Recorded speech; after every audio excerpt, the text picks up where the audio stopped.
transportation, therefore taking away revenue. My opponent's secondary claims are: one, that Lyft and Uber give details, pictures, and ratings about the driver. Two, more direct routes take away from the city and transit, making other methods less profitable. Three, providing safe transportation for motivated people such as college students, therefore preventing car accidents. My response to this claim are: although my opponent claimed that Lyft and Uber take away from city and public transportation, therefore taking away revenue, his position on the argument is unclear and seems to be contradicting his main position. We are divided among two sides, which would be the fact that public transportation is more effective or that Uber and Lyft are the better alternative. I will present to you my response to his claims. Uber only gives unreliable and anonymous ratings on a public driver, while taxis have various requirements to enhance safety. Although taxis, according to the Los Angeles Department of Transportation, regulate all taxi cab drivers to obtain a license in order to ensure safety, meanwhile Lyft and Uber are not regulated nor guaranteed to be licensed in some cities. Unlike taxis that have various requirements, you do not know what your taxi driver may look like. My opponent is underestimating not only the state of California, the Department of Motor Vehicles, a criminal and thorough background check, fingerprinting, inspection of safety conducted on taxi vehicles, and an insurance check.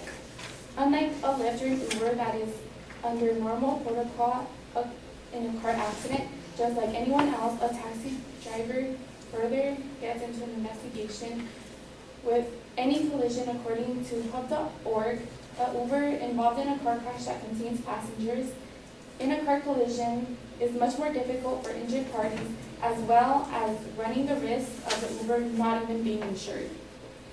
Another claim made by my opponent was that more direct routes take away from public city transit.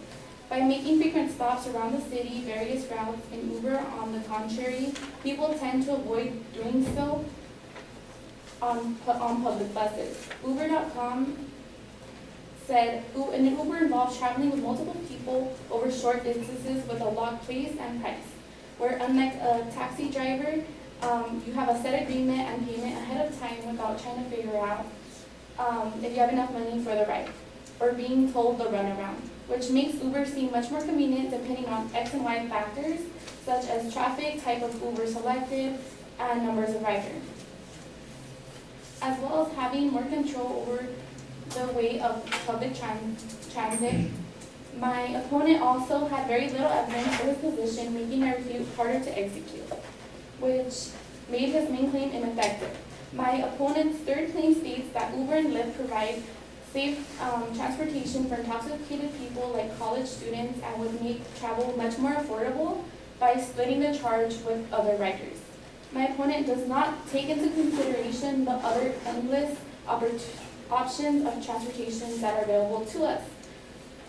According to the American Public Transportation Agency, in 2015, Americans took 10.8 billion transportation public routes, including buses, trolleys, subways, commuter trains, transits, ferries, taxis, and tramways. Not only are public transportations popular, but they are also abundantly scattered in various cities in the United States. According to the Riverside Public Transportation Agency, there are 7,200 organizations that provide transportation in the U.S. alone. This makes transportation readily available after a night of happy hour at the bar. The price of an Uber and Lyft will be cheaper is claimed by my opponent, who, without any proof, I can argue that otherwise, since according to the Los Angeles County of Metro authorities said it costs any college student $1.75 for one ride and $7 for an all-day pass on a public bus.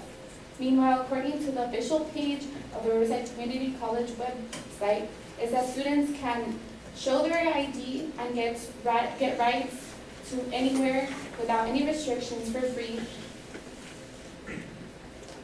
I'll use Professor Kirkham's example. To get from point A, let's say it's Cal Poly Pomona, to his destination, which would be the USC football game, it will cost him $30 to $40 depending on traffic, time, and other conditions set by the Uber driver while he could simply buy an all-day pass on a public bus that would cost him $7.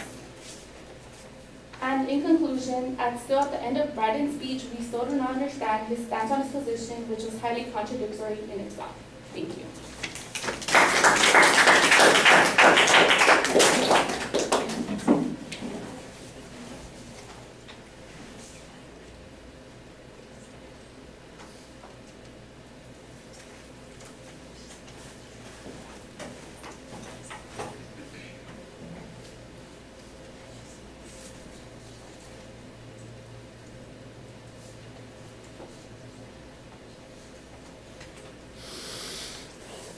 All right, you did a nice job kind of trying to define what the argument was and cover both the bases on this particular issue. You listed the secondary claims clearly at the beginning of the speech, but there's way too much reading from the very beginning. You need to talk to us a little bit more and kind of explain your point of view. You've got it all written out, I know, to be able to keep it clear in your own words, but in order to connect with the audience more, I think you need to be a little bit more direct. I understood what your first point was about a lack of clarity, and then after that it was not clear when you were responding to specific arguments that the advocate was presenting, so I didn't think the signposting was as clear as you had set it up. It wasn't until you got to the third point that you were pretty specific. On that third point, I thought you had good counter evidence and examples to illustrate your point.